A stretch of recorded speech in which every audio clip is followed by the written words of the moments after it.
Доброго дня! В вашій увазі представлений будинок біля метро Сокарки, пішій доступності. Будинок 160 квадратних метрів, 6 соток землі, повністю з ремонтом. Ось заходимо в будинок. Охорона, навіс під дві машини, з правої сторони ось така кладовочка невеличка, проходимо далі.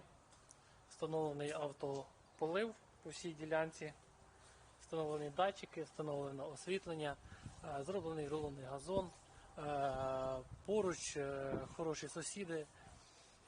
Ось зараз ми йдемо далі до тераси. Через терасу можна зайти в кухню. Ось тут є підведена вода, електрика, спокійно можна ставити стіл, зону барбекю. Проходимо далі. Ось ми зайшли в кухню, з правої сторони безпосередньо сама кухня, стіл. В правому углі ви бачите, що камін. По всьому будинку встановлені кондиціонери, по всьому будинку теплий пол. Проходимо далі. Ось тут ще один вхід безпосередньо з вулиці, там де ми були. Ось це всі комунікації по будинку, електрика, вода, бойлер.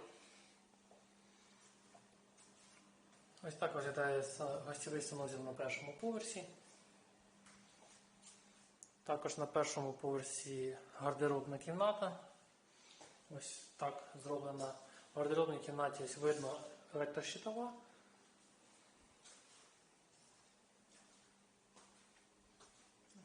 Зараз можемо піднятися на другий поверх.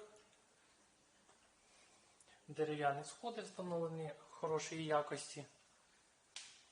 Піднімаємося на другий поверх. На другому поверсі 3 спальних кімнати. Ось я розпочну з крайньої лівої. Вона фактично одна із найбільших.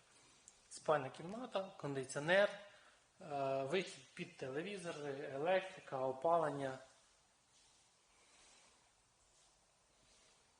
Будинок зроблений в світлих тонах. Будинок дуже світлий.